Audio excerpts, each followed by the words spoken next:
অভিনেত্রী জয়া আহসান মানেই যেন দর্শকদের জন্য এক বিশেষ আকর্ষণ। সিনেমার পর্দায় যেমন তিনি নিজের অভিনয় দক্ষতা দিয়ে মুগ্ধ করেন, ঠিক তেমনই সোশ্যাল মিডিয়াতেও তার উপস্থিতি বেশ নজরকাড়া। জয়ার প্রকৃতি প্রেম নিয়ে নতুন করে বলার কিছু নেই। এবার শেয়ার করা এক ভিডিওতে দেখা যায় বাহারি ছাদ বাগানে নানা ধরনের গাছগাছালি আর সবুজের সমারোহে ভরে আছে জয়ার ছাদ। ভিডিওতে জয়াকে তার ছাদ বাগানের লাউ, লেবু এবং ফুল গাছ পরিচর্যা করতে দেখা যায়। লাউ গাছ থেকে তাজা লাউ হাতে তুলে নিচ্ছিলেন তিনি। এই সময়ে অকপটে হাসতে হাসতে জয়া বলেন, সকালবেলায় ঘুম থেকে উঠে মুখ না ধুয়ে চলে এসেছি, আমার মাথায় তেল।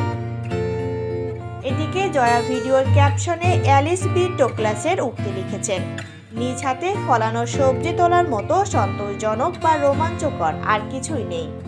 লাইটস, ক্যামেরা, অ্যাকশনের গ্ল্যামার থেকে দূরে এমন সাদামাটা ঘরোয়া মুহূর্তে জয়াকে দেখে মুগ্ধ তার ভক্তরা।